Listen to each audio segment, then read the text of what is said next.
미래 항공 모빌리티 생태계 전반에서 어떤 큰 그림을 그리고 있는지 한번 살펴보려고 합니다. 특히 EMIP라는 미국 정부 프로그램과의 연관성을 좀 중점적으로 볼 건데요.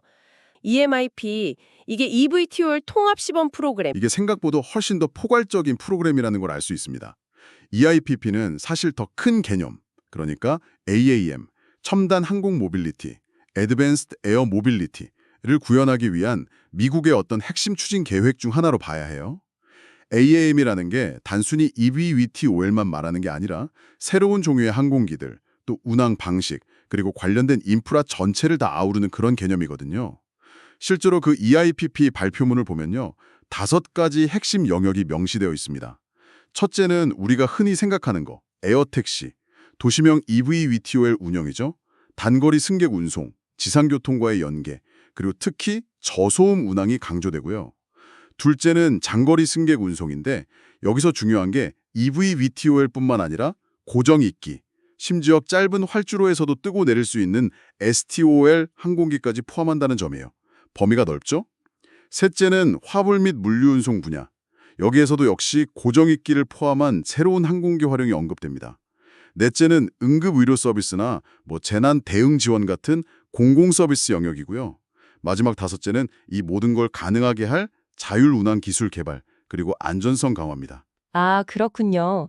그러니까 EIPP가 단순히 이 몇 대 띄워보는 그런 테스트 프로그램이 아니라 고정익기, 장거리 운송, 화물, 응급 서비스, 심지어 자율비행까지 다 포함하는 거네요.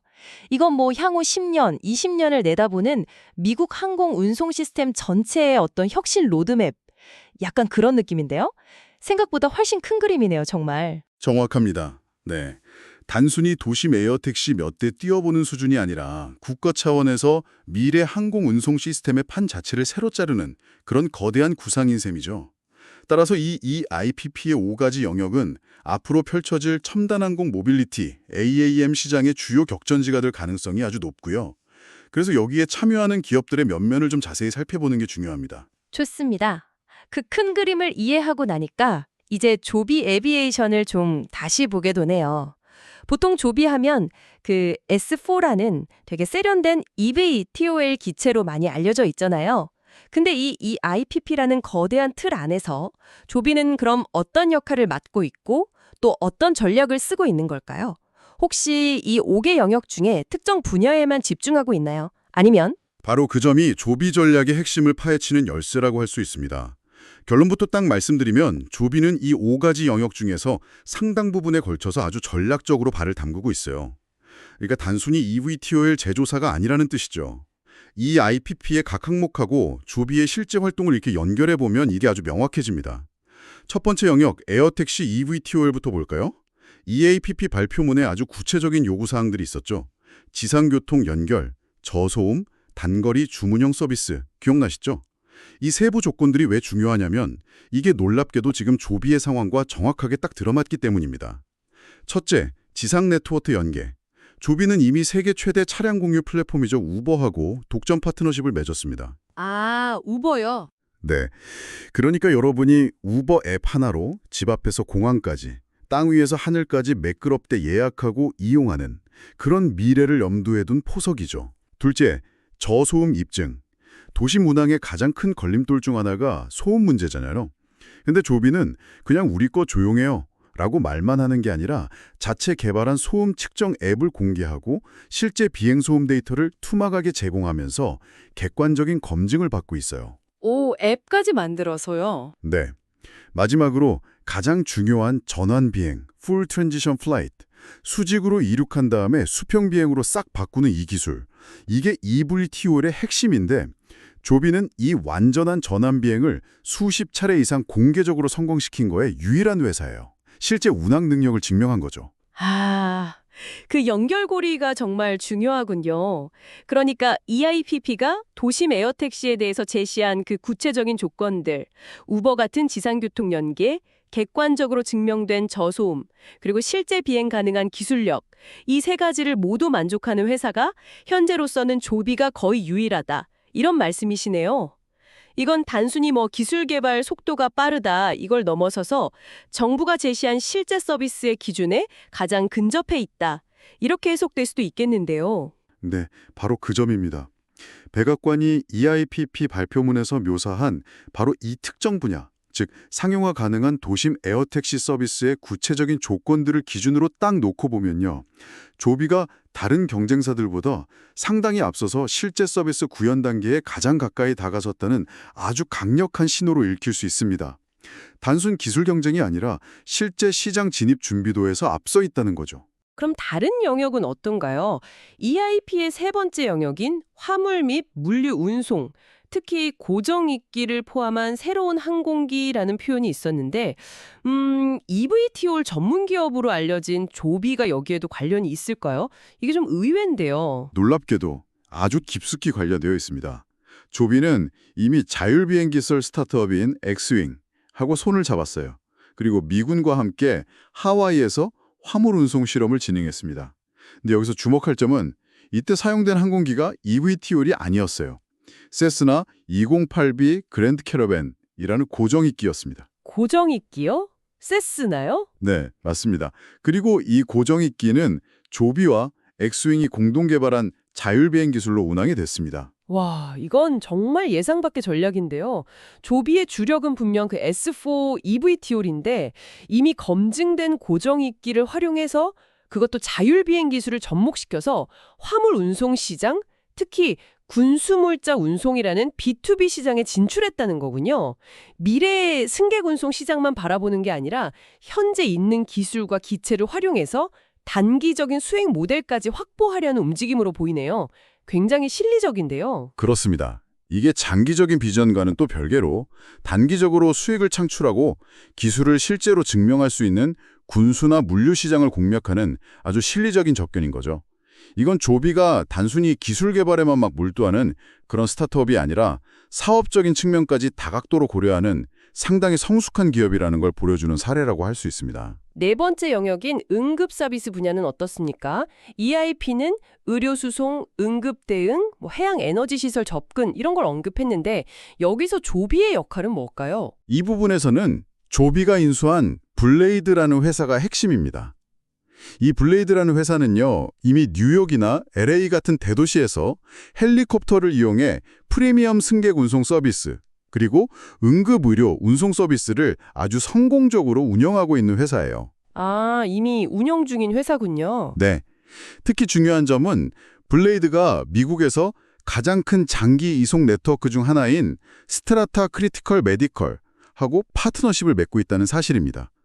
자, 여기에 조비의 eVTOL이 가진 장점들, 그러니까 기존 헬기보다 훨씬 저렴한 운영비, 낮은 소음, 빠른 속도, 이런 것들이 결합된다면 어떻게 될까요? 그 골든타임이 정말 중요한 응급의료 수송, 특히 장기 이송 분야에서 혁신적인 변화를 가져올 잠재력이 매우 크다고 볼 수 있죠. 그 관점에서 보니까 블레이드 인수가 그냥 단순한 시장 진입 전략, 그 이상이네요.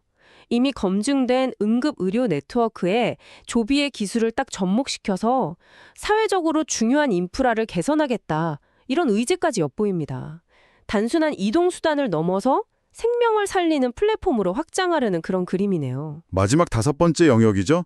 자율운항과 안전성 향상. 이 분야의 궁극적인 목표이면서 동시에 가장 큰 기술적인 허들 중 하나인데요. 조비는 이 부분을 어떻게 접근하고 있을까요? 네, 이게 제일 어려운 부분 같기도 하고요. 이들의 자율 비행 기술하고 조비의 기체 기술이 만나면 상당한 시너지를 낼 수 있겠죠. 또 조비는 안전성 확보를 위해서 자체적으로도 막대한 투자를 하고 있습니다. 예를 들어 세계적인 시뮬레이터 기업인 CAE와 협력해서요. 실제 비행과 거의 똑같은 풀모션 시뮬레이터를 도입했어요. 그리고 이걸 활용해서 아주 체계적인 조종사 훈련 프로그램을 개발하고 있습니다.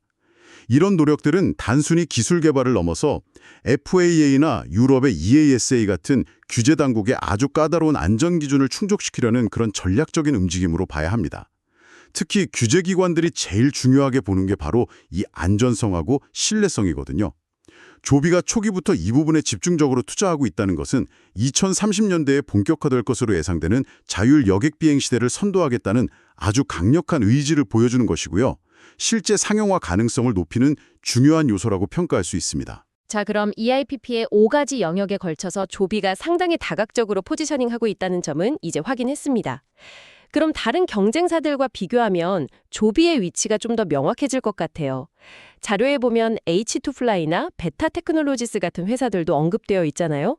이들과 비교했을 때 조비의 전략적인 차별점은 뭘까요? 네, 맞아요. EIPP의 각 영역에서 두각을 나타내는 다른 강자들이 분명히 존재합니다. 예를 들어서 독일의 H2Fly 같은 경우는 수소 연료 전지를 이용한 친환경 항공기 개발에 집중하고 있어요. 그래서 무려 561마일, 약 900km가 넘는 장거리 비행에 성공했죠.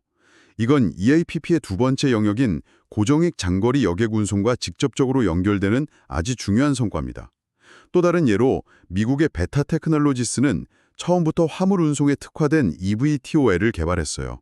그래서 UPS나 미 공군 같은 실제 고객들을 확보하면서 EIPP의 세 번째 영역, 화물 물류 운송 분야에서 확실한 리더십을 보여주고 있습니다.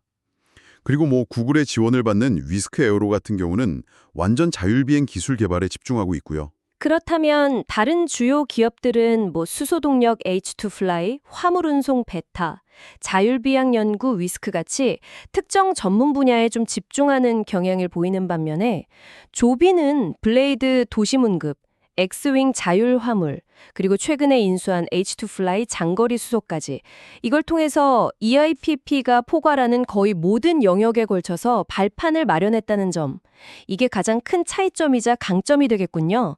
약간 종합 선물 세트 같은 느낌이네요. 정확합니다. 네, 바로 그 점이 이 자료가 강조하는 조비 전략의 핵심적인 차별성입니다. 특정 기술이나 서비스 시장 하나에 올인하는 대신에요. 아주 전략적인 인수합병 M&A와 파트너십을 통해서 미래 항공 모빌리티의 다양한 스펙트럼, 그러니까 도심 에어택시, 장거리 지역 항공, 화물 운송, 응급의료, 자율비행 기술 등등 이 전반에 걸쳐서 포트폴리오를 구축했다는 것이죠. 이건 조비가 단순히 경쟁에서 이기는 것을 넘어서 미래 AAM 생태계 자체를 주도하려는 그런 야심을 가지고 있다는 걸 보여줍니다. 자, 그럼 이 야심찬 계획이 현실화되는 모습은 어디서 가장 먼저 볼 수 있을까요? 상용화 시점이라든지 장소에 대한 정보도 좀 궁금한데요. 자료에는 두바이하고 미국 도시들이 언급되어 있네요. 네, 두 지역 모두 조비의 초기 상용화 전략에서 아주 중요한 역할을 할 것으로 보입니다. 먼저 두바이는요, 기술 실증하고 초기 상용화의 어떤 테스트베드 역할을 할 가능성이 커요. 조비는 이미 두바이에서 20회가 넘는 완전 전원 비행을 성공적으로 마쳤고요. 심지어 그쪽 더운 기후를 고려해서 기체 에어컨 성능 테스트까지 진행했다고 합니다. 아, 에어컨 테스트까지요? 네, 이건 기술적으로 상용화에 매우 근접했다는 걸 시사하죠. 그리고 규제 측면에서도 두바이는 미국의 FAA보다는 좀 더 유연하고 신속하게 승객 구성 허가를 내줄 가능성이 있어요. 물론 초기에는 완전한 형식 인증이라기보다는 좀 제한적인 비행 허가, Flight Authorization 수준일 수 있습니다. 이걸 좀 비유하자면 완전한 운전면허증 받기 전에 받는 연습면허 같은 개념으로 볼 수 있겠죠. 아, 연습 면허 같은 거군요. 네, 제한된 조건 하에서 실제 운항을 시작하고 데이터를 쌓는 거죠. 이 경험은 나중에 FAA 인증 과정에도 도움이 될 수 있고요. 미국의 경우에는 LA, 뉴욕, 댈러스, 마이애미 같은 대도시가 주요 타겟이긴 한데 ESEIPP 프로그램 자체가 원주민 보호구역이나 지방자치체, 뮤니시패리티스까지 포함한다는 점을 좀 눈여겨볼 필요가 있습니다. 왜냐하면 초기에는 기체 생산량이 그렇게 많지 않을 거잖아요. 그래서 오히려 공역이 덜 복잡하고 운영 환경 통제가 쉬운 중소도시나 교외 지역에서 먼저 시범 운용을 시작하고 점진적으로 대도시를 확장할 수도 있어요. 이게 안전성 데이터를 쌓고 운영 노하우를 축적하는 데 더 유리할 수도 있거든요. 그거 흥미로운 지점이네요. 흔히 AAM이나 에어티치는 대도시, 부유층의 전유물이 될 거다 이런 인식이 좀 있는데 오히려 초기에는 중소도시나 지방의 교통 인프라 개선에 먼저 기여할 수도 있다는 가능성을 보여주는군요. 이게 만약 실현된다면 사회적인 파급 효과도 예상보다 훨씬 클 수 있겠습니다. 네, 충분히 가능한 시나리오입니다. 단순히 이동 시간 단축, 이건 넘어서 항공 서비스에서 좀 소외됐던 지역의 접근성을 높이고 지역 경제 활성화에도 기여하는 등 보다 포용적인 형태로 AAM이 발전할 가능성을 시사하는 거죠. 하지만 이런 거대한 계획을 현실로 만들려면 결국 돈과 생산 능력이 뒷받침되어야 하잖아요. 조비의 재정 상태는 안정적인가요? 그리고 이 복잡한 항공기를 대체 어떻게 대량 생산할 계획인지 특히 토요타와의 관계가 중요해 보이는데요. 재무 상태는 현재 상당히 안정적인 편입니다. 자료에 따르면 약 10억 달러, 우리 돈으로 1조 3천억 원 이상의 현금을 보유하고 있고요. 여기에 핵심 파트너인 토요타로부터 2억 5천만 달러의 추가 투자가 예정되어 있다고 합니다. 연간 현금 소모액, 그러니까 번 레이트를 고려할 때 이 자금만으로도 최소 1년 반에서 2년 정도는 충분히 운영이 가능할 것으로 보여요.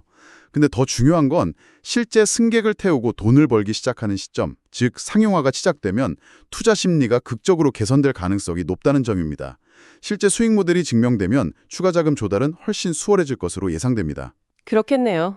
일단 돈 버는 걸 보여주면 달라지겠죠. 그렇죠. 그리고 생산 능력 측면에서는 토요타와의 협력이 정말 결정적입니다. 토요타는 단순한 투자자를 넘어서 조비의 핵심 제조 파트너 역할을 하고 있어요. 토요타 에어로라는 조직을 통해서 일본 내에 조비 EVTOL 생산 라인을 구축할 계획인데 여기서 진짜 주목할 점은 이 생산 라인이 캘리포니아 마리나에 있는 조비의 자체 공장을 그대로 복제하거나 거울처럼 똑같이 만든다는 거예요. 공장을 그대로 복제한다고요? 네, 이건 세계 최고 수준인 토요타의 생산 시스템, 토요타 프로덕션 시스템 TPS하고 품질 관리 노하우를 그대로 적용해서 안정적으로 고품질의 기체를 대량 생산하겠다는 의지를 보여주는 거죠. 또 토요타는 일본 최대 항공사인 ANA와 협력해서 일본 내 막대한 에어택시 수요를 공략할 계획이고요. 장기적으로는 수백 대 단위의 대규모 기체 주문으로 이어질 가능성도 언급되고 있습니다. 와, 토요타의 역할이 생각보다 훨씬 깊숙하군요. 단순 부품 공급이나 위탁 생산을 넘어서 조비의 생산 시스템 자체를 복제하고 또 일본 시장 공략의 파트너 역할까지 한다니. 그렇다면 토요타가 단순히 조비를 지원하는 것을 넘어서 미래에는 직접 항공 모빌리티 서비스 사업자로 나설 가능성까지 염두에 둬야 할까요? 이게 좀 궁금해지는데요. 네, 맞습니다. 이 자료는 바로 그 지점을 시사하고 있습니다. 토요타의 역할이 단순한 제조 파트너십을 넘어서 자체적으로 AAM 서비스 시장의 주요 플레이어로 부상할 가능성까지 내포하고 있다는 거죠.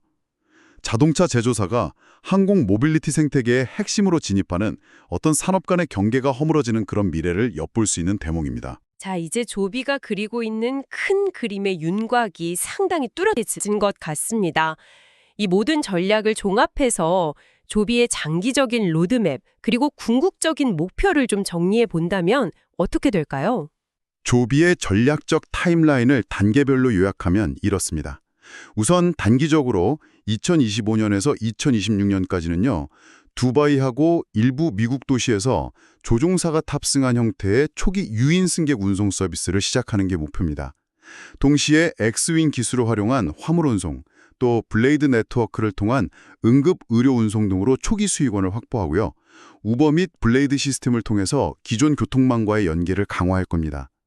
중기적으로 보면 2027년부터 2030년까지는 오하이오주 데이턴에 신규 공장하고 일본 토요타 에어로 공장을 본격적으로 가동해서 연간 수백 대 규모의 대량 생산 체계를 구축합니다. 이걸 바탕으로 미국, 일본, UAE 같은 주요 시장에서 에어택시 서비스를 본격적으로 확장하고 제한적인 자율운항 기능 도입도 아마 이때쯤 시작될 수 있을 것 같아요. 그리고 장기적으로 2030년대에는 완전 자율운항, 즉 조종사 없는 EVTOL 여객 서비스를 실현하는 것을 목표로 하고 있습니다. 더 나아가서는 인수한 H2 플라이의 기술을 활용해서 수소 연료 기반의 친환경 중장거리 지역 항공망을 구축하고요. 승객 운송뿐만 아니라 응급, 물류, 관광 등 다양한 분야로 사업을 확장해서 명실상부한 글로벌 첨단 항공 모빌리티, AAM 플랫폼 기업으로 자리매김하는 것. 이것이 조비의 최종 목표라고 할 수 있겠습니다. 결국 핵심은 이거네요. 조비를 단순히 하늘을 나는 택시 만드는 여러 회사 중 하나로 봐서는 안 된다.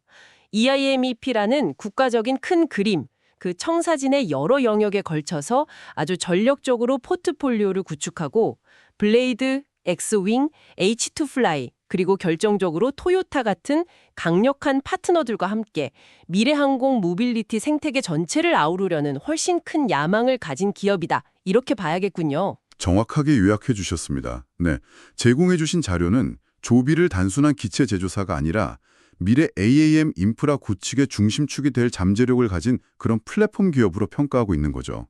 그리고 EIMEP 프로그램 자체가 항공혁신의 아주 광범위한 영역을 다루고 있다는 점은 조비가 추진해온 이런 다각화된 전략이 결국 우연이 아니라 미래 시장의 방향을 정확히 읽고 준비해온 결과라는 걸 뒷받침해 줍니다. 자, 오늘 저희가 이렇게 깊이 파고든 조비 에비에이션의 이야기가 청취자 여러분께는 어떻게 다가왔을지 궁금합니다. EIMEP가 단순히 EB 프로그램이 아니라 고정익기, 화물, 응급, 자율주행, 장거리 운송까지 아우르는 미국의 거대한 항공혁신 계획이라는 점, 그리고 조비가 이 계획의 여러 핵심 축에 걸쳐서 얼마나 치밀하게 전략적인 M&A와 파트너십, 블레이드, 엑스윙, H2플라이, 토요타를 활용해서 포지셔닝하고 있는지를 확인했습니다. 이건 뭐 단순한 기술 개발 경쟁을 넘어선 생태계 구축 경쟁의 단면을 본 셈이죠. 오늘 논의에서 특히 흥미로운 지점은 외부에서는 종종 단일 기술, 그러니까 EVTOL 기업으로만 인식되는 조비가 실제로는 얼마나 복잡하고 다층적인 전략을 구사하고 있는지 확인한 거라고 생각해요. 특정 기술 하나에만 매몰되지 않고 인수와 협력을 통해서 필요한 기술, 고정익, 자율주행, 수소, 그리고 또 시장 접근 경로, 도심 네트워크, 응급의료, 화물을 확보하고 이걸 또 강력한 제조 파트너, 토요타를 통해서 현실화하려는 통합적인 접근 방식, 이것이 조비 전략의 핵심이라고 할 수 있겠습니다. 오늘 탐구를 마무리하면서요, 청취자 여러분께 마지막으로 생각해볼 질문을 하나 던져드리고 싶습니다. 오늘 저희는 토요타가 단순한 투자자나 부품 공급사를 넘어서 조비의 생산 시스템을 복제하고 일본 시장 진출의 핵심 파트너 역할을 하며 잠재적으로 수백 대 규모의 기체 구매자까지 될 수 있다는 점을 확인했습니다. 세계 최고 수준의 제조 역량과 글로벌 네트워크를 가진 토요타에 이토록 깊은 관여를 볼 때 과연 그들의 역할이 미래에도 조비의 든든한 조력자 수준에 머무를까요? 아니면 자동차 산업에서 그랬던 것처럼 이 새로운 첨단 항공 모빌리티, AAM, 시장 자체의 규칙을 만들고 판도를 완전히 뒤바꾸는 그런 게임 체인저로 진화하게 될 가능성은 없을까요? 토요타의 최종 그림은 과연 무엇일지 한번 곱씹어 볼 만한 질문인 것 같습니다. 오늘 저희의 깊이 있는 탐구는 여기까지입니다. 조비 에비에이션과 미래 항공 모빌리티의 흥미로운 세계를 함께 탐험해 주셔서 감사합니다.